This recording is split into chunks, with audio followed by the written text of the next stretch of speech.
रेलगाड़ी यानी कि ट्रेन हमारे देश की लाइफलाइन है।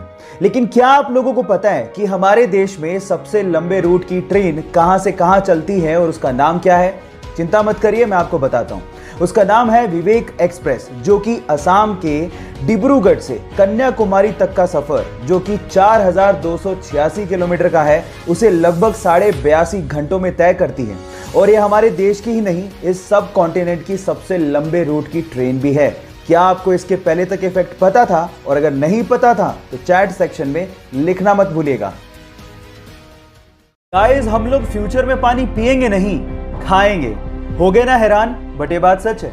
एक्चुअली प्लास्टिक की बोतल्स का पानी हमारे शरीर को बहुत ज्यादा नुकसान करता है। इसी के लिए हमारे डॉक्टर्स ने वाटर के छोटे छोटे से कैप्सूल बनाए हैं। अब इन छोटे छोटे से कैप्सूल को अपने मुंह में रखो, ये मुंह में बस्ट होंगे और आपके पानी की पूर्ति हो जाएगी। इन्हें ओहो कैप के नाम से जाना जाता है। बस इसके ऊपर की लेयर उतारो, अपने मुंह में रखो और हो गया। इस वंडरफुल डिस्कवरी के लिए एक लाइक तो बनता है। एक बहुत दिलचस्प कहानी सुनाता हूं, ध्यान से सुनिएगा। एक बार एक पक्षी ठंडी जगह से उड़ रहा था, लेकिन ठंड इतनी ज्यादा थी कि वो ठंड के मारे जम गया और सीधे जमीन पर जाके गिर गया। पास से एक गाय जा रही थी, जिसने पक्षी को तड़पते देखा तो उसने पक्षी के ऊपर गोबर कर दिया। गोबर की गर्मी की वजह से वो पक्षी धीरे धीरे रिकवर करने लगा, उसकी ठंड कम होने लगी और उसे एहसास होने लगा कि वो शायद बच जाएगा, जिसकी वजह से वो खुशी के मारे गाना गाने लगा। पर उसके गाने को गलती से किसी बिल्ली ने सुन लिया। बिल्ली ने देखा कि आवाज कहां से आ रही है, तब उसे समझ में आया कि गोबर में एक पक्षी है जो गा रहा है। तो उसने गोबर से पक्षी को बाहर निकाला और खा गया।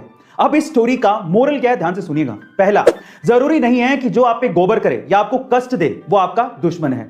दूसरा, जरूरी नहीं है कि जो आपको गोबर से बाहर निकाले या कष्ट से बाहर निकाले वो आपका दोस्त ही है। और तीसरा, जब भी आप गोबर के अंदर हो यानी कि कष्ट में हो तो अपने मुंह को बंद रखना चाहिए। गाइस, आपको ये स्टोरी कैसे लगी कमेंट सेक्शन में जरूर। दूध पीना हमारी सेहत के लिए बहुत ज्यादा जरूरी है, लेकिन अगर दूध ही नकली है तो वो हमारी सेहत के लिए और ज्यादा नुकसानदायक हो सकता है।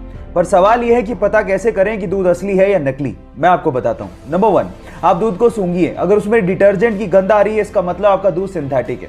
नंबर 2, जो असली दूध होता है उसे स्टोर करने पर वो रंग नहीं बदलता, जबकि नकली दूध स्टोर करने पर कुछ ही समय में पीला पड़ जाता है।